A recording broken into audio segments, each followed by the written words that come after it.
911, what's your emergency?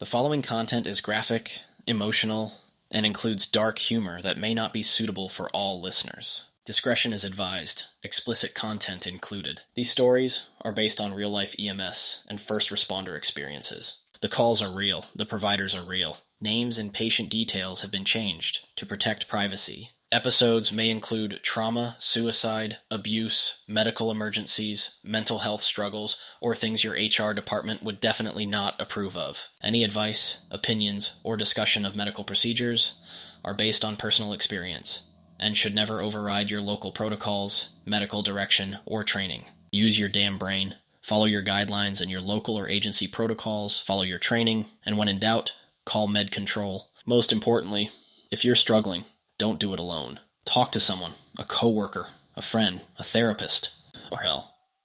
Reach out to me. I'll answer. Need help right now? Text or call 988 or visit 988lifeline.org. This isn't a work story. It's a what the hell were you thinking story. The one where I got run over in my own yard by my own tractor just hours before crew change. Yeah, I just bought a used Kubota L2350. No manual, no instructions, only a stubborn-ass medic and a new toy. My son's ATV was busted, chain popped off. Jordan, my wife, told me to leave it alone. She said it can wait until you get back. I didn't. I felt like 21 days without his favorite toy would make him unhappy, which would make her unhappy. It's about 9 p.m. Dark, quiet, bags already packed in the truck. I'm supposed to leave in the morning, 3 a.m. to be exact. The rear lights on the tractor only come on if the engine's running, so I fired it up. Did I check the gear? Nope. Did I set the brake? Absolutely not. The tractor starts to roll. At first it's slow, then it's not. I try to sidestep. Too late. The water-weighted rear tire rolls straight over my ankle. Push me to the dirt. Right leg stuck under the weight of a machine that does not forgive. Ever feel like you were stuck somewhere and thought you might die? Yeah, that was the situation. It hits a tree and stops, but the tires don't. They keep spinning, over and over and over. It felt like this damn tractor was pissed and had a vendetta. I start screaming, not groaning, screaming. Full pain, rage, helplessness. Inside the house, nothing. Later, my wife and kids said, "We thought you were just cussing at the damn ATV again." Which, yeah, fair. We all cuss at broken machinery like it has feelings. But this time, it fought back, and no one's coming. So I do what I have to do. I reach up, pinned, foot crushed, and restart the tractor. I throw it into reverse. It backs off me. I slam it into neutral and kill the engine. Then I lay there in the dark. I crawled across the yard, dragged myself up the steps, into the house, into the room, onto the bed. I grabbed trauma shears, cut off the pant leg, and finally saw the damage. Bruising, swelling, no blood, thank God.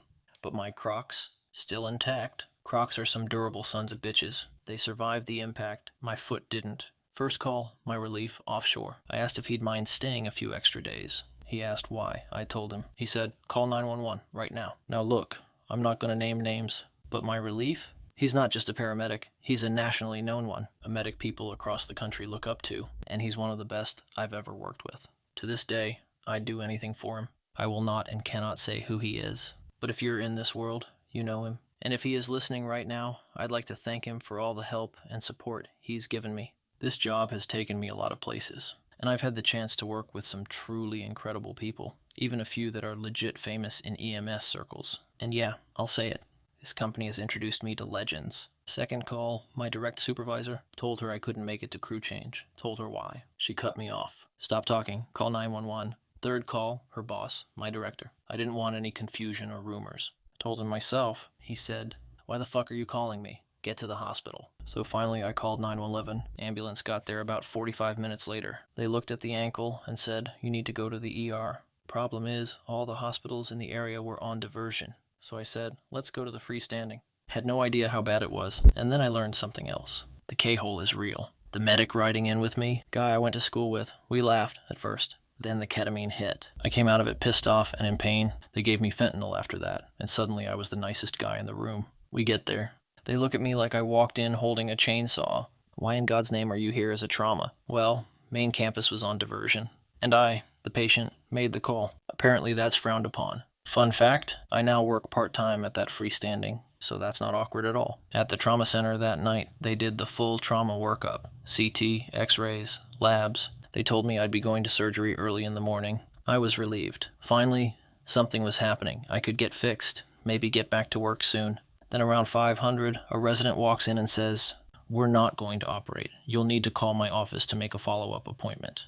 That was it. No explanation, no plan, just make an appointment. I was stunned, pissed, confused. And they never told me why. Later, I found out I had fracture blisters, the kind of skin damage that makes surgery risky. But they never said a word, never gave me a reason, just sent me home. So I called around. Got help from a buddy who knew a solid ortho. He got me in fast. I was hopeful again. To be clear, I don't blame my buddy. He did me a favor. He meant well. But what happened next? That's when the frustration really set in. I've never broken a bone in my body before. Had stitches, torn muscles, but never a break. The surgeon did the procedure, and later, when I got the operative report, I read the notes. His own notes. He documented that bones were broken during surgery. That screws broke through bone. That hardware didn't fit right. That more damage was done trying to stabilize what should have been repaired the first time. And reading that, it hit me hard. I finally understood why some patients hate doctors. Not because they're all bad, but because sometimes you walk in broken and you leave worse. Now I'm staring down another surgery to fix the damage caused by the first one. Meanwhile, the offshore crew, they found out.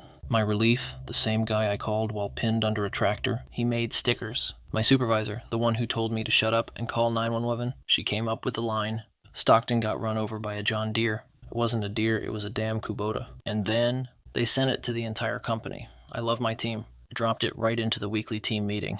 Big screen, full audio, everyone laughing, even leadership. At that point, I couldn't even be mad, because if you can't laugh when your crocs survive a tractor better than you do, you're in the wrong damn job. I didn't cry when it ran me over, didn't flinch in the ER, but making those calls, telling my crew I wasn't coming back, that broke me. I hate being the one who doesn't show up, hate asking for help, but this was all on me. I ignored every warning, and the tractor made damn sure I remembered.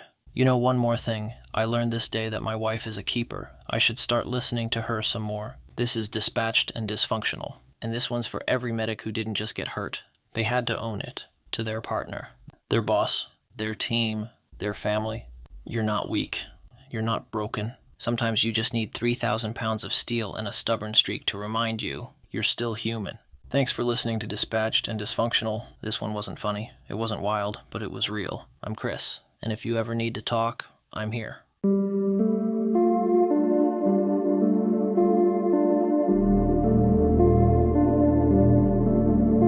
If you think it's too heavy to say it anyway. It beats a eulogy. You don't have to apologize for surviving however you can. You're not the reason things are heavy, you're the reason they're still moving. Need support right now? Text or call 988 or visit 988lifeline.org.